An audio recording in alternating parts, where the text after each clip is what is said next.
اعوذ باللہ من الشیطان الرجیم بسم اللہ الرحمن الرحیم۔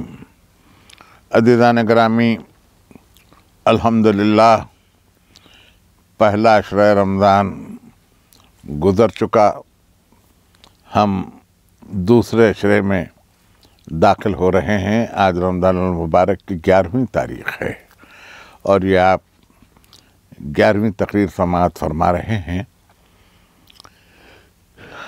کل آئے مودت پر گفتگو ہوئی اور ہم یہاں تک پہنچے تھے کہ قل لا اسألکم علیہ اجرا الا المودۃ فی القربى۔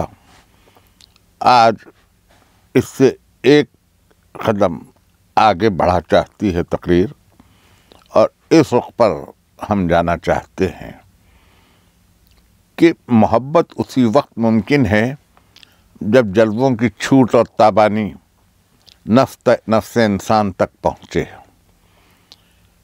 کہیں تو یہ فطری اعتبار سے پہنچ گئی، اس لیے کہ قرآن میں بھی یہ شرط ہے کہ لا یمسہ الا المطہرون، اسے کوئی مس نہیں کر سکتا جب تک کہ طاہر نہ ہو۔ یعنی قرآن کی حقیقت تک انسان اس وقت تک نہیں پہنچ سکتا جب تک کہ وہ طاہر نہ ہو۔ طہارت سے مراد بدن کی طہارت فقط نہیں ہے کہ انسان اپنا بدن دھو لے، صاف ستھرا ہو جائے، کسی نجاست کا امکان نہ رہے، وہ کتاب تک تو پہنچ جائے گا لیکن حقیقت کتاب تک نہیں پہنچ پائے گا جب تک کہ اس کا قلب طاہر نہ ہو، اس کا شعور طاہر نہ ہو، اس کی فکر طاہر نہ ہو، اس کی روح طاہر نہ ہو، اس وقت تک کہ حقیقت قرآن تک نہیں پہنچ پائے گا۔ انہی تقریروں کے درمیان میں ایک جگہ آپ سے عرض کر چکا ہوں کہ قرآن کو اگر مجسم دیکھنا ہے تو وہ ذات رسالت مآب میں ہے۔ سرکار ختمی مرتبت کی ذات مبارک قرآن مجسم ہے کہ جہاں ہر آیت مجسم ہو جاتی ہے ذات گرامی میں۔ تو جب قرآن کی حقیقت تک کوئی نہیں پہنچ سکتا جب تک کہ طاہر نہ ہو، تو ذات رسالت مآب کی معرفت بھی اسی کو حاصل ہو سکتی ہے جس میں طہارت ہی طہارت ہو، جہاں نجاست کا کوئی شائبہ نہ ہو، نہ فکر میں نجاست ہو، نہ شعور میں نجاست ہو، نہ روح میں نجاست ہو، نہ نفس میں نجاست ہو، تب کہیں پہنچ سکتا ہے۔ عجیب واقعہ یہ ہے کہ میں آپ کے ساتھ ایک سفر کر رہا ہوں ماضی کی طرف کہ جتنے بھی سیرت نگار ہیں انہوں نے سیرت کو حاصل کیا کچھ ایسے ذرائع سے کہ جہاں صرف ظاہر ہی ظاہر تھا سرکار کا، جہاں نورانیت نہیں تھی۔ ابھی آپ کو میرے 2 دن پہلے کی تقریر غالباً 8ویں تقریر یاد ہوگی کہ جہاں میں نے مستدرک حاکم محمد ابن عبداللہ حاکم نیشاپوری کی مشہور کتاب جو 4 جلدوں میں ہے اس سے ایک حدیث بیان کی تھی۔ پھر میں نے عالم اسلام ہی کی ایک اور معتبر ترین کتاب کنز العمال سے بھی ایک حدیث لی تھی۔ کنز العمال 14 جلدوں میں چھپی ہے اور اتفاق سے ہندوستان اور پاکستان دونوں جگہ یہ دستیاب ہے، اس کا اردو ترجمہ بھی آ چکا ہے۔ فی الوقت میں کنز العمال ہی سے ایک اور حدیث لے رہا ہوں۔ کنز العمال نے ایک خاص کام یہ کیا ہے کہ جس کسی حدیث کو بیان کیا ہے تو اس سے پہلے اس کا سلسلہ لکھ دیا ہے، سیریل نمبر حدیث کا اس نے لکھ دیا ہے۔ اسی میں یہ بھی حدیث موجود ہے سرکار رسالت کی کہ انا اول الناس خلقا وآخرہم باقا، میں خلقت کے اعتبار سے سب سے پہلے ہوں اور بعثت کے اعتبار سے سب سے آخر میں ہوں، تو اس خلقت کے اعتبار سے سب سے پہلے آنے والے کا تذکرہ اس حدیث مبارک کی روشنی میں کیا کسی سوانح نگار نے کیا؟ کسی نے نہیں کیا۔ نتیجہ یہ نکلا کہ جب کبھی مغربی مفکرین کی نگاہ پڑی ذات گرامی پر تو انہوں نے کچھ ایسی باتیں لکھ دیں کہ جس کو پڑھنے کے بعد ہندوستان اور پاکستان میں آپ کو اور ہم کو اور جہاں کہیں بھی وہ کتاب پڑھی گئی ہو وہاں تکلیف پہنچی ہم کو۔ مثلاً فلپ کے ہٹی نے دا عربس میں یہ لکھا کہ پیغمبر کی ذات گرامی بحیثیت نبی کے ان کی زندگی ناکام گزری، لیکن انہوں نے اس کو بدل دیا شاہی سے۔ یہ فلپ کے ہٹی کا جملہ ہے اور دا عربس میں موجود ہے۔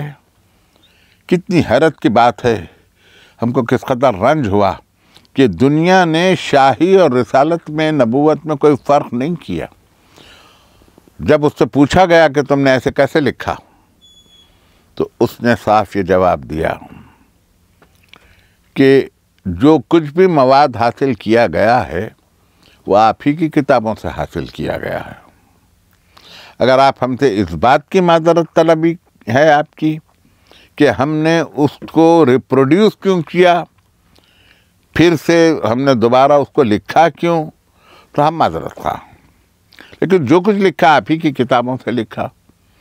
تو نتیجہ یہ ہوا کہ سیرت نگاروں نے جس انداز سے سیرت کو مرتب کیا اس میں اہم ترین احادیث کو چھوڑ دیا، اس پر نگاہ نہیں گئی۔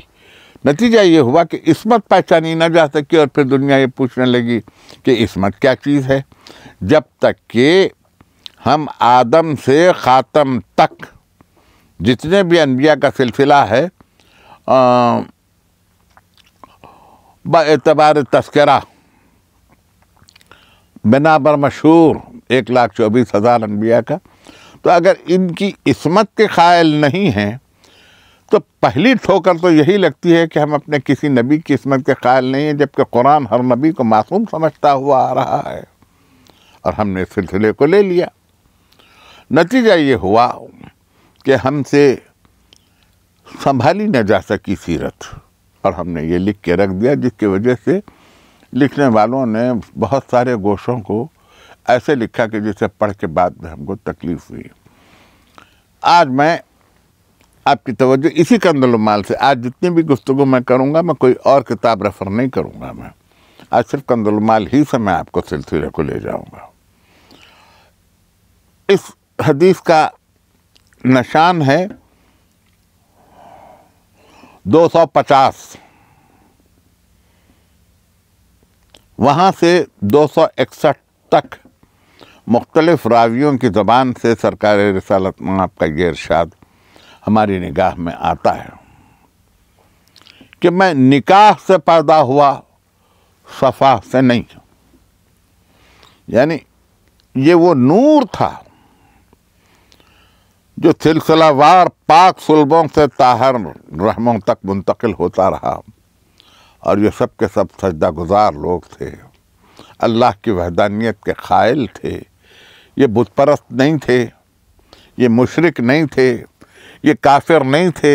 یہ نور ان اسلاب میں کروٹیں لیتا ہوا چلا، اور جب کروٹیں لیتا ہوا چلا تو قبیلوں میں بہترین قبیلہ کو منتخب کیا ذات واجب نے۔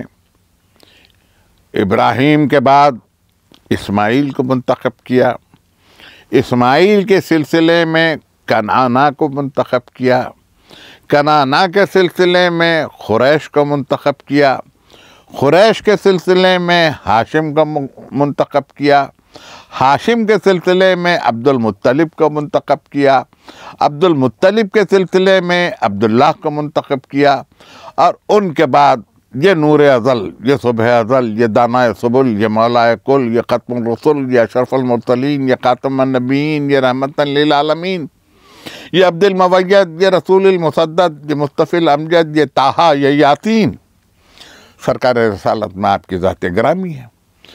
تو کنانا کے ہوتے ہوئے کوئی اور قبیلہ قابل ذکر نہیں، قریش کے ہوتے ہوئے کنانا قابل ذکر نہیں، بنی ہاشم کے ہوتے ہوئے قریش لائق تذکرہ نہیں، بنی ہاشم میں عبد المطلب کے ہوتے ہوئے سابق لائق تذکرہ نہیں، اور جب سرکار رسالت مآب کے ہوتے ہوئے سابق میں کوئی لائق تذکرہ نہیں۔ اب یہ نور ازل ہے۔ کیا اس سلسلے کے نور ازل کو ان سجدہ کرنے والوں کی اصلاب میں اور ارحام مطہرہ میں کروٹیں لیتے ہوئے کسی نے ذکر کیا؟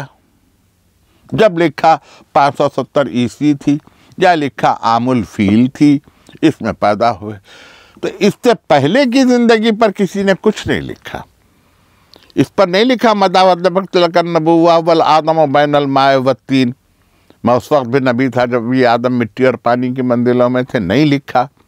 انا اول الناس خلقا وآخرہم باقا، میں خلقت کے اعتبار سے سب سے پہلے ہوں اور بعثت کے اعتبار سے سب سے آخر میں ہوں، نہیں لکھا۔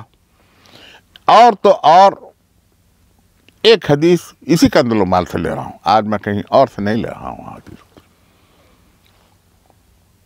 اب یہ حدیث دیکھیے، یہ آپ کو کنز المال 12ویں جلد باب الفا یعنی باب فضائل میں آپ کو یہ حدیث مل جائے گی۔ کنت مال آدم فی الجنہ، میں آدم کے ساتھ جنت میں تھا۔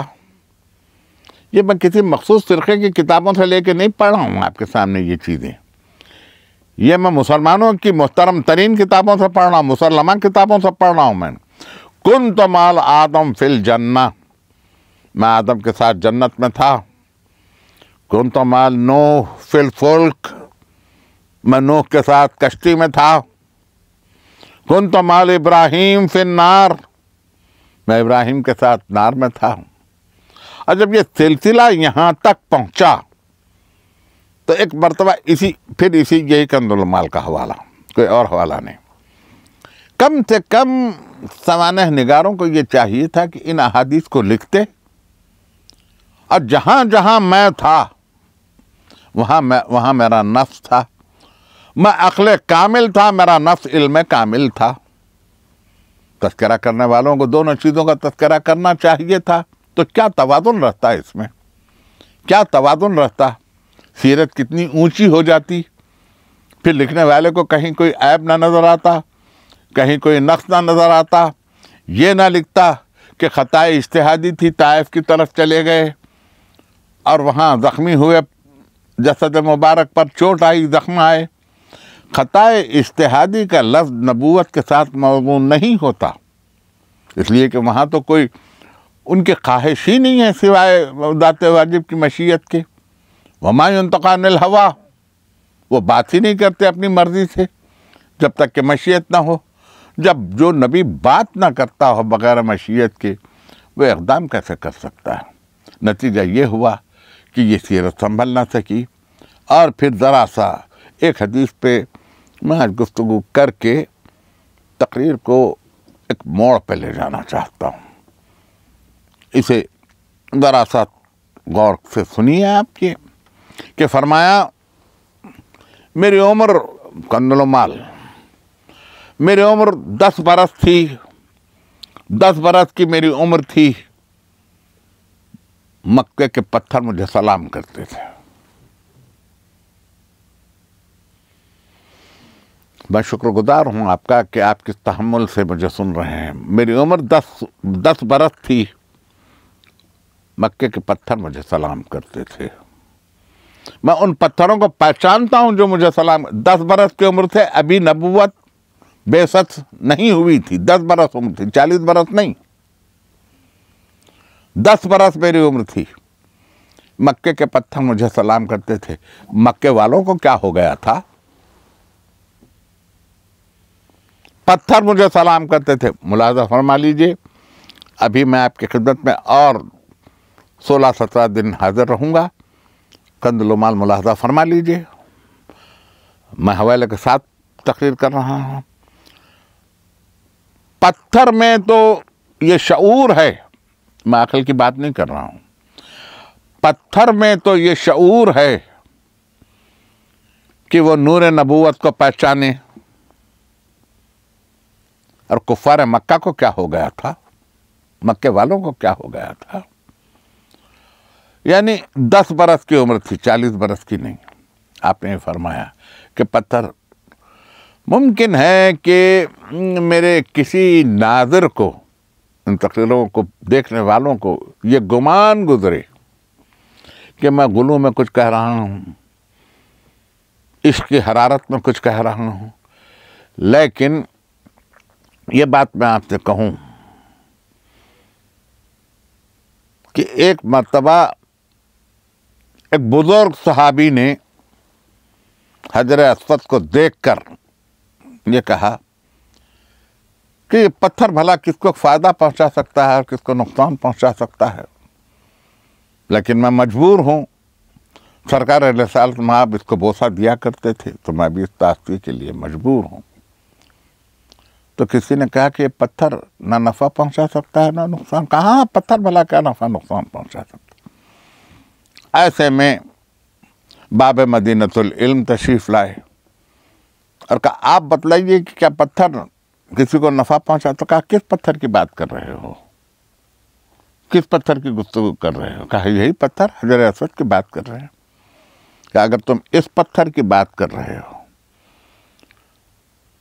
تو ابتدا سے، ازل سے ابد تک، آغاز کائنات سے قیامت تک جتنے بھی انسان ہیں ان سب کے تعلق سے اس پتھر گواہ ہے، ان کے عقیدے کے تعلق سے یہ پتھر گواہ ہے، ان کے اعمال کے تعلق سے یہ پتھر گواہ ہے۔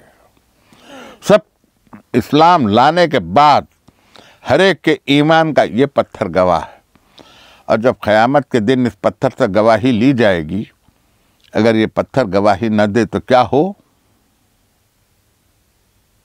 آج تک میں 1442 ہجری میں تقریریں کر رہا ہوں آپ کے سامنے، اللہ آپ کو حج کی سعادت عنایت فرمائے، سرفراز کرے آپ کو حج کی سعادت سے۔ آج تک یہی سلسلہ ہے کہ حجر اسود کو بوسہ دیا جا رہا ہے، اور جس عقیدت کے ساتھ بوسہ دیا جاتا ہے، حجاج کرام ایک دوسرے پہ سبقت لے جاتے ہیں کہ کسی طرح سے حجر اسود تک پہنچ جائیں۔ یہی وجہ ہے کہ وہ چاہتے ہیں کہ ان کی ایمان کی حرارت حجر اسود میں محفوظ ہو جائے، تاکہ محشر کا وہ دن ہوگا کہ جہاں نفسا نفسی کا عالم ہوگا، کوئی کسی کے ساتھ نہیں ہوگا۔ وہاں جب ذات واجب گواہی کے لیے طلب کرے گا تو یہ پتھر گواہی دے گا کہ ہاں اس میں وہ ایمان کی حرارت تھی جو مجھ میں جذب ہے، یہ رہی وہ حرارت۔ نور کا قائل نہیں، گواہیوں کا قائل نہیں، سیرت میں نورانیت کا قائل نہیں، تو ایک انسان کی سیرت لکھنے والے کم سے کم یہ تو پڑھ لیں کہ الرحمن علم القرآن خلق الانسان علمہ البیان۔ اس انسان کی اہمیت کیا ہوگی اس انسان کے مقابل میں جس انسان کے لیے ذات واجب نے کہا یا ایھا الانسان ما غرک بربک الکریم، اے انسان کس نے تجھے تیرے کریم پروردگار سے مغرور کر دیا؟ تو کہاں غرور و تکبر اور کہاں وہ ذات گرامی۔ اور پھر آج کی حد تک کہ میں ایک اور کروٹ لوں اور پھر تقریر کو خاتمے تک لے آؤں۔ عجیب بات یہ ہے کہ کبھی کبھی سیرت نگاروں نے ان راویوں کا انتخاب کر لیا جو بوقت واقعہ مسلمان تھے ہی نہیں، ایمان ہی نہیں لائے تھے، مگر راوی ہیں، ان کا بھی انتخاب کر لیا۔ مثلا ایک کثیر تعداد میں اسلام لانے والوں کی وہ تعداد ہے جو فتح مکہ کے بعد ایمان لائی ہے، اور کوئی سابق الاسلام ہے، بہرحال وہ تو ہیں ہی، ان کا تو بڑا احترام ہے ہی، لیکن راویوں کی صف میں وہ لوگ بھی ملتے ہیں کہ جو ایمان لائے 8 ہجری کے بعد، یعنی اب پردہ فرمانے کے لیے 2.5 سال باقی رہ گئے ہیں. 12,000 تلواروں کے سائے میں اللہ کا رسول مکہ آیا. سورہ برات کی آیت نازل ہوئی کہ کہہ دو اے حبیب آج کے بعد کوئی کافر حدود حرم میں داخل نہ ہو. سورہ برات یا سورہ توبہ دونوں نام ہے سورہ کے، اس کی آیت نازل ہوئی. آج کے بعد کوئی کافر حدود حرم میں داخل نہ ہو. آج کے بعد کوئی برہنہ کعبے کا طواف نہ کرے. یہ آیتیں موجود ہیں. آپ سورہ برات میں اسی مہینے میں آپ تلاوت فرمائیں گے سورہ توبہ کی، تو آپ پڑھیں گے یہ آیتیں بھی. قرآن اس وقت تک کہ کوئی مثال نہیں دیتا جب تک کہ کوئی کام نہ کرتا ہو. قرآن نے کبھی یہ جملہ نہیں کہا کہ جب تم پہاڑوں پر جانا تو پتھر مت کھانا. یہ جملہ قرآن میں نہیں ہے. اس لیے جملہ نہیں ہے کہ انسان پتھر کھاتا ہی نہیں ہے، تو پھر یہ جملہ کیوں ہو؟ قرآن میں محملات نہیں ہیں، قرآن میں محکمات ہیں، محملات نہیں ہیں. قرآن نے یہ نہیں کہا کہ جب تم پہاڑوں پر چڑھ جانا تو پتھر مت کھانا. یہ قرآن نے نہیں کہا. یہ قرآن نے کہا کہ آج کے بعد کوئی کعبے کا برہنہ طواف نہ کرے. تو کوئی کرتا تھا تبھی تو تذکرہ تھا. اگر نہ کرتا ہوتا تو تذکرہ کیوں ہوتا؟ بات دراصل ایسی تھی کہ جہاں تک کہ تاریخ عرب کا ایک محتاط مطالعہ میری نظر میں ہے، یہ تھا کہ ایک تو یہ منت مانی جاتی تھی کہ لوگ اپنے اپنے بت اٹھائے اپنے اپنے سروں پہ کاندھوں پر منتیں پوری کرتے، اور کسی کی یہ بھی منت رہتی کہ وہ برہنہ طواف کریں گے. اور کسی کے ساتھ یہ بھی ہوا کہ ان کے پاس ایک جوڑے سے زیادہ کپڑے نہیں تھے. اسلام سے قبل کی باتیں کر رہا ہوں میں، فتح مکہ سے پہلے کی باتیں بتلا رہا ہوں آپ کو. تو انہوں نے لباس اتار کے بازو رکھ دیا اور پھر اس کے بعد طواف کر لیا. مگر حکم یہ نازل ہوا آج کے بعد کوئی برہنہ کعبے کا طواف نہ کرے. تاریخ تو یہ بھی بتلاتی ہے کہ کعبے کا برہنہ طواف کرنے والے تھے. بہرحال مجھے اس سے غرض نہیں.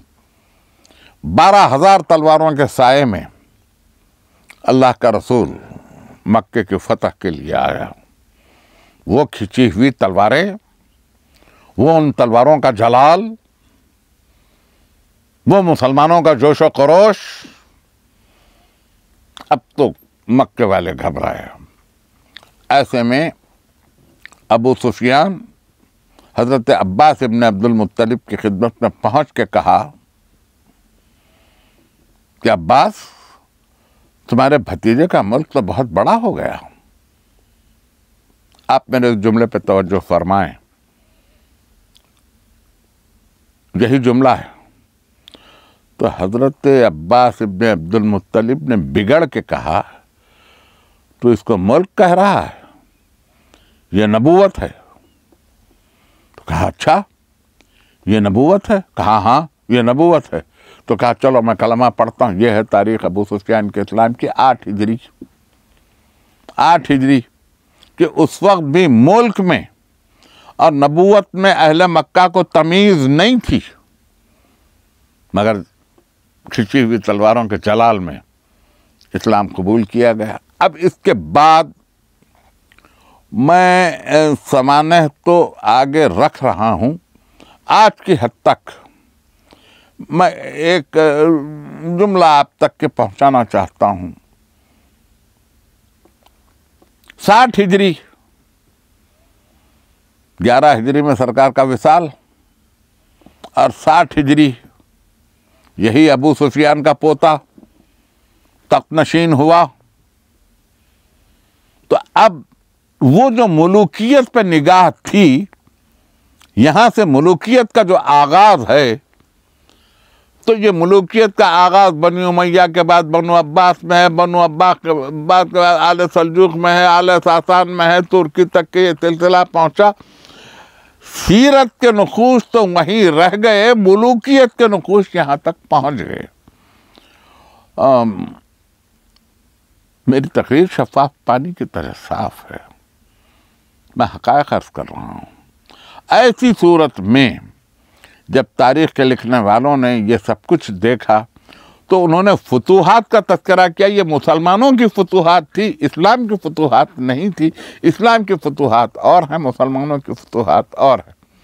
دیکھیے اسلام کی فتوحات تو یوں تھی، جب ذات گرامی کا خط گیا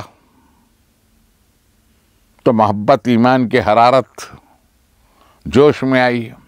تذکرہ گیا، ایمان کی حرارت جوش میں آئی. اتنی جوش میں آئی کہ احد کے میدان میں جب سرکار رسالت مآب کے دندان مبارک شہید ہوئے، اویس قرنی نے کبھی سرکار کو دیکھا نہیں تھا. وہ اپنی ماں کی خدمت میں تھے، کبھی دیکھا نہیں تھا. ان کو پتہ چلا کہ احد میں ایک دندان مبارک شہید ہوا. انہوں نے پتھر سے اپنا ایک دانت توڑ لیا. پھر خیال آیا پتہ نہیں یہ دانت شہید ہوا ہو یا یہ دانت شہید ہوا ہو.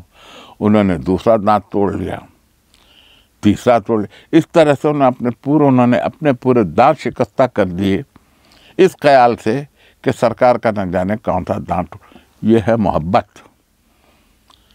اور صحابیت کے لیے قرب و بعد کا تعلق نہیں ہے، بالکل نہیں ہے.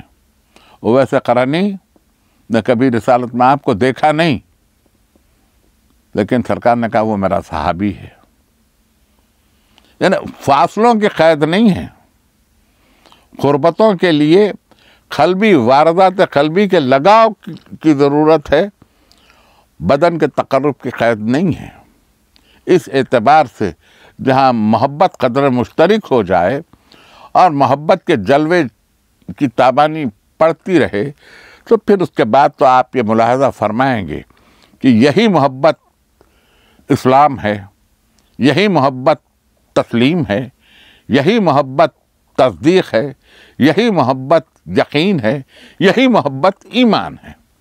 ایمان کی کوئی بہت تفصیلی شرح کرنے کی ضرورت نہیں ہے. مختصر جملوں میں یہ کہا جا سکتا ہے کہ اتباع رسول، حکم الہی کی پیروی، یہی ایمان ہے. اور جہاں محبت رسول ہے وہاں انسان کو پھر کسی دوسری چیز کی ضرورت باقی نہیں رہ جاتی. اس لیے کہ دولت سے بڑی کوئی دولت نہیں. میں اپنی اگلی تقریر میں اسی جملے سے تقریر کو کشید کر کے آگے لے جاؤں گا، اور میری کوشش یہ ہوگی کہ نئی نسل جو ایک ایسے دوراہے پر کھڑی ہوئی ہے کہ جہاں اس کو یہ طے کرنا مشکل ہو رہا ہے کہ وہ کس راہ کو اختیار کرے. اور پھر ان کو میں یہ بھی بتلانا چاہتا ہوں کہ فضیلت علم کیا ہے. ورثہ اسلام کا دولت ہے یا علم ہے، حکومت ہے یا علم ہے. علم میں علم دین ہے یا علم دنیا ہے، یا دونوں ہیں. ترقی علم کتنی ضروری ہے. اسلام نے ہر مرد و زن پر حصول علم کو کیسے واجب قرار دیا ہے، کیسے فرض قرار دیا ہے. جیسے نماز فرض ہے، حصول علم بھی. اور یہ حدیث مبارک بھی سرکار کی کہ علم حاصل کرو، چاہے اس کے لیے تمہیں چین ہی کو کیوں نہ جانا پڑے. یہاں میں متشابہات میں تو نہیں جانا چاہتا. یہاں چین سے مراد ملک چین ہے یا نہیں، یہ بحث میں علماء پر چھوڑتا ہوں. لیکن میں اتنا ضرور کہوں کہ وہاں سے اس زمانے میں چین تک کا فاصلہ، سفر کی صعوبتیں، مشکلیں، اس کے بعد چین ہی کو کیوں نہ جانا پڑے کا یہ جملہ یہ بتلاتا ہے کہ اتنی مشقتوں کے باوجود بھی علم حاصل کرو، یہ تمہارا ورثہ ہے. مجھے توقع ہے کہ 21ویں صدی میں مسلمانوں کی ترقی ہوگی. شکریہ. خدا حافظ.